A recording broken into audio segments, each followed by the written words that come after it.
Hello and नमस्ते viewers, welcome back to the Physio Healer. आज के हमारे सेशन में हम आपके साथ हाजिर है एक नए न्यूट्रिएंट के बारे में बात करने के लिए, और वो है विटामिन डी। विटामिन्स जो है वो दो प्रकार के होते हैं। एक जो है वो वाटर सॉल्युबल विटामिन्स होते हैं, दूसरे जो है वो फैट सॉल्युबल विटामिन होते हैं। तो वाटर सॉल्युबल विटामिन्स जो है वो है vitamin B and vitamin C, और फैट सॉल्युबल विटामिन जो है वो है विटामिन ए, डी, ई और के। तो आज का हमारा टॉपिक जो है विटामिन डी, वो फैट सॉल्युबल विटामिन है। मतलब कि उन्हें हमारे बॉडी में एब्जॉर्ब होने के लिए फैट्स की जरूरत पड़ती है। नाउ कैल्शियम, मैग्नीशियम और फॉस्फेट के एब्जॉर्प्शन के लिए विटामिन डी जो है वो एसेंशियल रोल प्ले करता है। और ह्यूमन बॉडी के लिए अंदर मोस्ट इम्पॉर्टेंट विटामिन डी का जो कंपोनेंट है वो है विटामिन डी3, जिसे हम कॉलीकैल्सिफेरॉल भी कहते हैं। और दूसरा जो कंपोनेंट है वो है विटामिन डी2, जिसे हम अर्गोकैल्सिफेरॉल कहते हैं। अब ये कॉलीकैल्सिफेरॉल जो है वो हाइड्रोक्सिलेट होता है थ्रू लीवर, और वो सिंथेसाइज्ड होता है हमारी बॉडी के अंदर और कन्वर्ट होता है। और ये नेक्स्ट लेवल में हाइड्रोक्सिलेट होता है थ्रू द किडनीज। तो जो maximum amount of vitamin D जो है वो हमें नेचुरल सोर्स, जिसे हम सनलाइट कहते हैं, वहां से मिलता है। मतलब कि बहुत ही अच्छे अमाउंट में नेचुरली अवेलेबल है। तो विटामिन डी जो है वो थ्रू सनलाइट हमारी स्किन के ऊपर जब वो पड़ती है यूवी रेज, तो वो स्किन के थ्रू सिंथेसाइज होके हमारी बॉडी के अंदर एब्जॉर्ब होता है। तो ये जो है वो बहुत ही अच्छा नेचुरल और rich source of vitamin D है। बट याद रखें कि विटामिन डी तभी हमारी बॉडी के अंदर आ सकता है अगर वो डायरेक्टली हमारी स्किन के ऊपर सनलाइट स्ट्राइक होती है, तो नॉट थ्रू द क्लोथ्स। तो ये जो है वो rich amount of natural source है। अब जो ये विटामिन डी है, अगर उसकी डेफिशिएंसी होती है तो हमें बोन्स और टीथ के रिलेटेड इश्यूज देखने को मिलते हैं। तो हम यही जानते हैं कि विटामिन डी जो है वो बोन्स और टीथ और कैल्शियम की हीमोस्टेसिस और उसके मेटाबॉलिज्म के लिए जरूरी है। बट उसके अलावा भी विटामिन डी जो है वो हमारी बॉडी में जरूरी है, जैसे कि हमारे ब्रेन के कॉग्निटिव फंक्शन के लिए, इम्यून सिस्टम को बूस्ट अप करने के लिए भी विटामिन डी जो है वो एक इम्पॉर्टेंट रोल प्ले करता है। तो except from the bones and teeth health, vitamin D is also useful in other ways. तो कभी कभी अगर हमको डिप्रेशन लॉन्ग टर्म से है, तो उनमें भी विटामिन डी जो है अगर हो हम एज अ सप्लीमेंट या एज अ फूड सोर्स लेते हैं, तो it will help us to fight with that. और अगर हमारी बॉडी में विटामिन डी की डेफिशिएंसी होती है तो हमें क्या क्या सिम्टम्स देखने को मिलेंगे। तो अगर बच्चों में हमें विटामिन डी डेफिशिएंसी देखने को मिलती है तो उसे कहते हैं रिकेट। और वही विटामिन डी डेफिशिएंसी अगर बड़ों में या तो ओल्डर एडल्ट्स में देखने को मिलती है तो उसे कहते हैं ओस्टियोमलेशिया। और दूसरी एक प्रॉब्लम भी हो सकती है जिसे कहते हैं osteoporosis. Because of vitamin D deficiency हमारी बॉडी में से कैल्शियम भी कम होने लगता है, तो उसकी वजह से काफी बार ओस्टियोपोरोसिस भी देखने को मिलता है ओल्डर एडल्ट्स में। अब अगर ये विटामिन डी डेफिशिएंसी जो है वो अगर लंबे टाइम से हमारी बॉडी में है, तो हमें कार्डियोवैस्कुलर सिस्टम रिलेटेड प्रॉब्लम्स हो सकते हैं, ऑटो इम्यून प्रॉब्लम हो सकते हैं, इन्फेक्शन हो सकते हैं, प्रेगनेंसी कॉम्प्लिकेशंस हो सकते हैं, न्यूरोलॉजिकल प्रॉब्लम्स भी होने के चांसेस हो सकते हैं because of prolong period of vitamin D deficiency. तो अगर इनमें से कोई भी प्रॉब्लम है तो please check with the vitamin D deficiency also.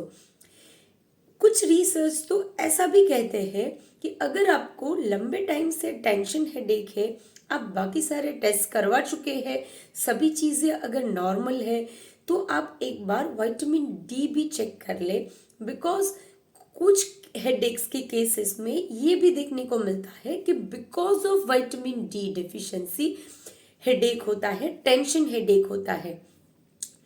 ऐसे एरियाज के जहाँ पे कम सनलाइट होती है, सन एक्सपोजर कम होता है कुछ सीजन्स में, जैसे कि स्प्रिंग में, विंटर में, तो उस टाइम पे उस एरिया में भी माइग्रेन हेडेक या तो एपिसोडिक पीरियोडिक हेडेक्स होने के चांसेस भी हो सकते हैं, ये भी कुछ रिसर्च कहते हैं। बट ये सारी चीज़ें रिसर्च ने कुछ सैंपल्स पे टेस्ट करने के बाद बताई हुई है, बट अभी उसके कुछ इतने ठोस प्रूफ जो है वो हमारे पास नहीं है। बट यस, अगर आपको हेडेक बहुत लॉन्ग टर्म से हो रहा है, टेंशन हेडेक या तो माइग्रेन हेडेक, तो आप एक बार अपने डॉक्टर को कांटेक्ट करके विटामिन डी का टेस्ट जो है वो करवा सकते हैं। और अगर वो कम है तो you can go with the supplements, vitamin D supplements. Vitamin D जो है वो हम टैबलेट की फॉर्म में भी सप्लीमेंट्स में ले सकते हैं, एज ए सैचेट्स ले सकते हैं, और अगर हमें बहुत ज़्यादा अमाउंट में विटामिन डी डिफिशिएंसी है तो डॉक्टर्स इंजेक्शंस भी दे सकते हैं। तो अब हमें ये तो पता होना चाहिए ना कि हमें कितने अमाउंट में विटामिन डी ज़रूरी है। यस, तो चिल्ड्रन मतलब कि छोटे बच्चे जो है उनमें 400 इंटरनेशनल यूनिट्स जो है वो पर डे विटामिन डी ज़रूरी है। और जो थोड़ी बड़ी एज के बच्चे हैं जैसे कि 5 to 10 ईयर्स, तो उनमें 600 international unit per day vitamin D ज़रूरी है। एडल्ट्स जो कि बिलो 70 एज के हैं उनमें 600 international unit per day vitamin D ज़रूरी है। और ओल्डर एडल्ट्स जो कि मोर देन 70 ईयर्स के हैं उनमें 800 international unit per day vitamin D जो है वो ज़रूरी है। तो विटामिन डी का जो प्रेवलेंस है थ्रू रिसर्च कि वो एक रेंज है जो है 40% to 90%, which creates a deficiency of vitamin D. और रिसर्च ये भी कहते हैं कि गर्ल्स जो है are more prone to have vitamin D deficiency compare to the boys, and also in the urban area it is more prone to have a vitamin D deficiency compared to the rural area। और vitamin D deficiency जो है वो कौन सी चीज़ों से possible हो सकती है हमारी बॉडी में, उनमें से एक जो है वो है माल न्यूट्रिशन की वजह से हो सकती है। अगर आपको कोई लीवर या तो किडनी डिसीज है तो हमें विटामिन डी डिफिशिएंसी हो सकती है। कार्डियोवास्कुलर रिस्क कंडीशंस की वजह से भी हो सकती है। अगर आप बहुत ज़्यादा ओबीज है, फैटी लेयर्स बहुत ज़्यादा है आपके स्किन में, तो जो सन रेज जो है वो आपकी स्किन को स्ट्राइक करते हैं, वो इनफ अमाउंट में स्किन के थ्रू एब्जॉर्ब नहीं कर पाता है विटामिन डी, और आपको विटामिन डी डेफिशिएंसी हो सकती है। तो ये सारी चीज़ें थी विटामिन डी के बारे में, उसके सोर्सेस के बारे में, कितने अमाउंट में ज़रूरी है उसके बारे में, और उसकी डिफिशिएंसी के बारे में। तो अब बात करते हैं उसके फूड सोर्स के बारे में। तो हमें नेचुरली विटामिन डी कहाँ से मिलेगा? तो सबसे पहले बात करते हैं कि अगर आप नॉन वेजिटेरियन पर्सन है तो फैटी फिश जो है वो बहुत ही अच्छा सोर्स है विटामिन डी के लिए। फैटी फिश जैसे कि सैल्मन, टूना, उनमें से अच्छे अमाउंट में विटामिन डी मिल सकता है। एग यॉक से भी बहुत अच्छे अमाउंट में विटामिन डी मिलता है। और अगर आप वेजिटेरियन है तो through cheese, fortified cereals, fortified juices, fortified milk और मशरूम्स जो कि सन एक्सपोजर में ग्रोन हुए होते हैं, कुछ फ्रूट्स जो सन एक्सपोजर में ग्रो हुए होते हैं, उनमें से भी हमें विटामिन डी जो है वो गुड अमाउंट में मिल सकता है। तो ये सारे थे natural sources of vitamin D if you are to go with the natural source of vitamin D food sources के थ्रू।